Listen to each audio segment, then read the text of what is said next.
Meu nome é Felipe, eu tenho 17 anos e eu sempre fui alguém que fez muito esporte, eu sempre fui muito sociável, então eu sempre tive bastante amigo, bastante pessoa que eu podia desabafar e conversar e falar bastante coisa. Mas aí chegou a pandemia. E na pandemia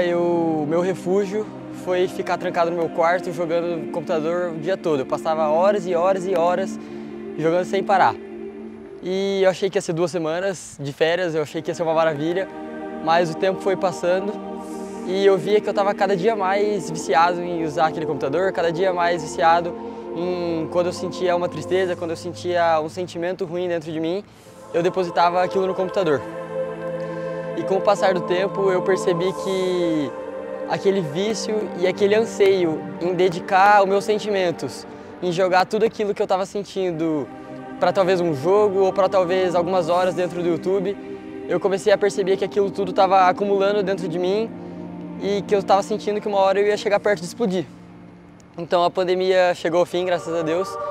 e depois de um tempo eu comecei a voltar a frequentar a igreja, voltar a ir para os cultos e realmente eu tive uma experiência genuína com Jesus. Eu realmente comecei a conhecer e entender quem era Ele e quem eu era através dele, quem eu era sobre os olhos de Jesus. E quando eu percebi que Ele era realmente um pai e que eu realmente era um filho amado para Ele, que não era uma relação talvez de um chefe para um funcionário, mas sim de um filho para um pai,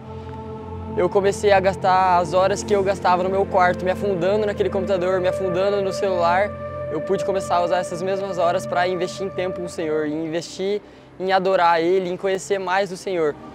Então eu acho que um lugar que para mim já foi um prato cheio para o pecado, que já foi um prato cheio para mim me afundar e me afogar em tristeza, e quando eu estava triste eu só ficava mais solitário, eu só ficava com uma chateação maior, aquilo que um dia foi um prato tão grande para o pecado,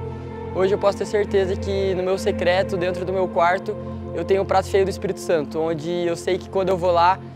eu não vou para declarar palavras para as paredes, eu sei que quando eu vou lá, eu não vou para ligar o meu computador e ficar horas ali me estressando com jogos online, falando coisas que eu não deveria falar e fazendo coisas a qual eu não me orgulho. Eu sei que hoje em dia eu não preciso mais disso, porque eu sei que eu posso chegar lá e abrir minha Bíblia e passar tempo com o Senhor, porque eu entendi que Ele é realmente meu Pai, Ele é realmente o Pai que eu posso me agradar, porque Ele é o Filho a quem Ele se agrada.